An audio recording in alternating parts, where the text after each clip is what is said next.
I think about realistic expectations for the offense. And first of all, Shedeur Sanders is starting. That's the path, okay? Because he's the only hope at the position, in my mind. Then I need him to channel his inner Tyrod Taylor, because Right. Tyrod Taylor for a minute with the Bills was a solid NFL quarterback. Now, I'm not saying that's all Shedeur Sanders could be. Maybe he could be better. Maybe he's not even going to be that good. I don't know. But for this year, I think we would sign for what Tyrod Taylor did for a couple of years in Buffalo, where they were, I think the first year they were like 8-8, and then the next year they were like 9-7, and they made the playoffs in a division that wasn't very good. And in one of those years, I think he had like 20 touchdowns and 7 picks. He only averaged like 210 yards per game. But I would take that kind of that if Shedeur Sanders had that kind of season. That's not an outstanding season, but that's a good, solid season that could keep your team in the mix. You run the ball, you played great defense. That's what those Bills teams did. And if he could have a season like that, and the defense somehow, and I think this is a big, huge thing, I think the defense is still going to be good. But if their path to the playoffs is the defense can't drop off at all.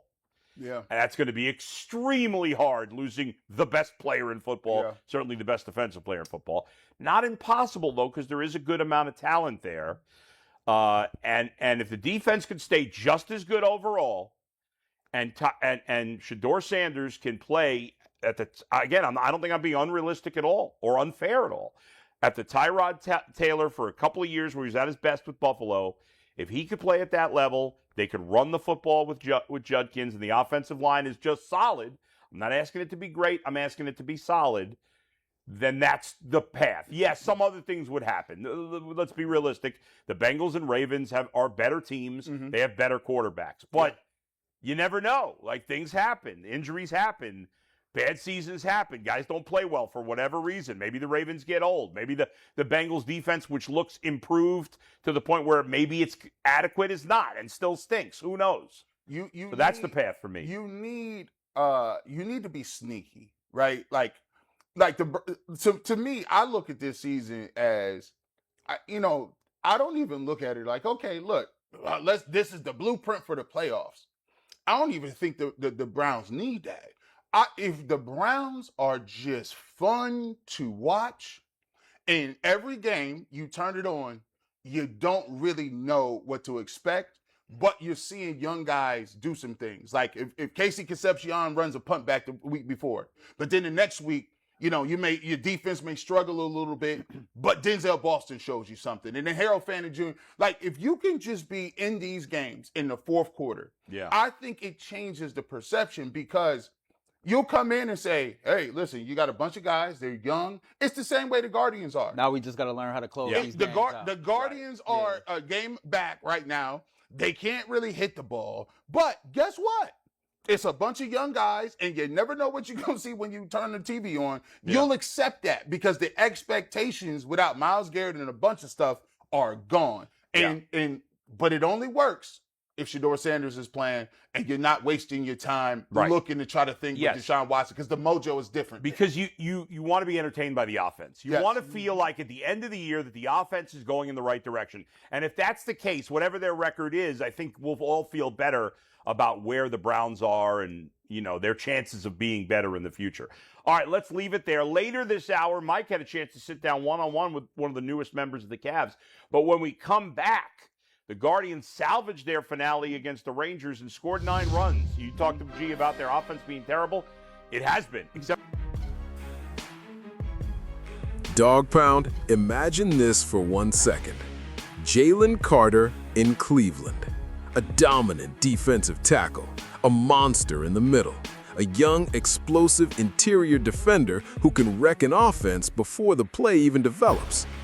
Now imagine him walking into the Browns building and becoming the centerpiece of a spectacular defense built to protect Shedeur Sanders and help Cleveland chase a Super Bowl. That would be insane. Now, let's be clear. This is not official. Jalen Carter has not signed with the Cleveland Browns. This is a dream scenario, a possible trade idea, a roster-building fantasy. But if Cleveland ever had a chance to add a player like Jalen Carter, the Browns would have to think seriously about it. Because if the Browns are truly building around Shedeur Sanders, they cannot only build the offense. Yes, Shedeur needs weapons. He needs Jerry Jeudy creating separation. He needs Isaiah Bond stretching the field. He needs KC Concepcion bringing motion and creativity. He needs Denzel Boston giving size outside. He needs Harold Fannin Jr. attacking the middle.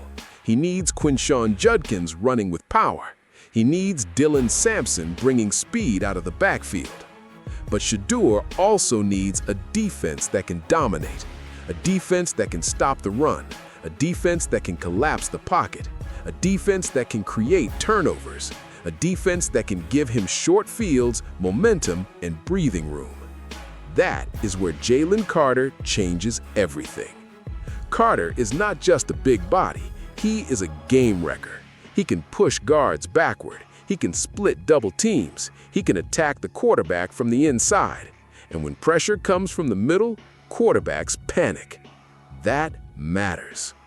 Edge pressure is dangerous, but interior pressure is terrifying. Because when a quarterback cannot step up, the whole offense breaks down. Timing disappears, throws get rushed, running lanes close, play action becomes harder, third downs become chaos. And for Shedeur Sanders, that is priceless. A young quarterback should not have to win every game by himself. He should not have to score 35 points every week. He should not have to chase the scoreboard because the defense cannot get stops. If Jalen Carter is in the middle of that Browns defense, Cleveland can control games differently. Imagine 3rd and 4. The opponent wants a quick throw. Carter explodes off the snap, destroys the pocket, forces the quarterback to move, and the pass comes out late. Incomplete. Browns ball. Now Shedeur walks onto the field near midfield. That changes everything. Quick throw to Jeudy, play action to Judkins, deep shot to Bond, motion with Concepcion, red zone target to Fannin, power run when the defense gets tired. That is complementary football. Defense helps offense. Offense rewards defense. The entire team starts feeding off each other. That is how you build a Super Bowl team. Not by asking Shedeur Sanders to be Superman every Sunday, not by putting the whole franchise on one young quarterback, but by building a complete roster around him. Weapons on offense, power in the run game, protection up front, and a defense that can destroy offensive lines. Jalen Carter gives Cleveland that kind of violence in the trenches. And in the AFC North, trenches matter. Baltimore wants to be physical. Pittsburgh wants every game to become a fight. Cincinnati wants time to throw the football. So what do the Browns need? They need a defense that can punch first. They need a defensive line that can ruin game plans. They need a player who can make quarterbacks uncomfortable from snap one. Jalen Carter brings that. He gives Cleveland a presence. He gives the Browns attitude. He gives the defense a different level of fear. And when you combine that with Denzel Ward in the secondary, with linebackers flying around, with young talent growing, and with Shedeur Sanders leading the offense, suddenly this team starts to look dangerous. Not cute, not interesting, dangerous. A real problem. A team nobody wants to face in December. A team that can win ugly. A team that can win physical. A team that can win with defense, field position, and explosive offensive moments. That is the Super Bowl formula. Now, would Jalen Carter guarantee a Super Bowl? No, nobody does that alone. The Browns would have to be smart. The trade price would have to make sense. The contract situation would have to make sense. The locker room fit would have to make sense. But if Cleveland could land Jalen Carter, this would be more than a defensive move. It would be a statement. A statement to Shedeur Sanders. You do not have to carry this alone. A statement to the AFC North. Cleveland is coming with violence in the trenches. A statement to the NFL. The Browns are trying to build a championship team. Dawg Pound, just picture it. Jaylen Carter collapsed in the pocket, the quarterback panicking, the defense forcing a punt, the crowd exploding. Then Shedeur Sanders walks onto the field with momentum.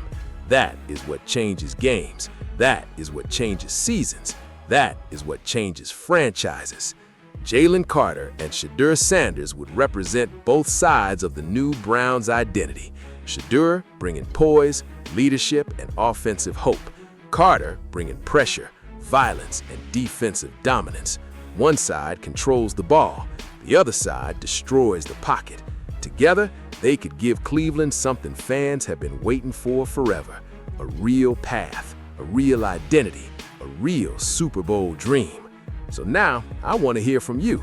Would Jaylen Carter be the perfect defensive monster to help Shedeur Sanders and the Cleveland Browns build a spectacular defense and chase a Super Bowl? Drop your take in the comments, hit that like button, subscribe to the channel, and stay locked in for more Browns news, Browns rumors, NFL updates, and real Dawg Pound reactions every single day.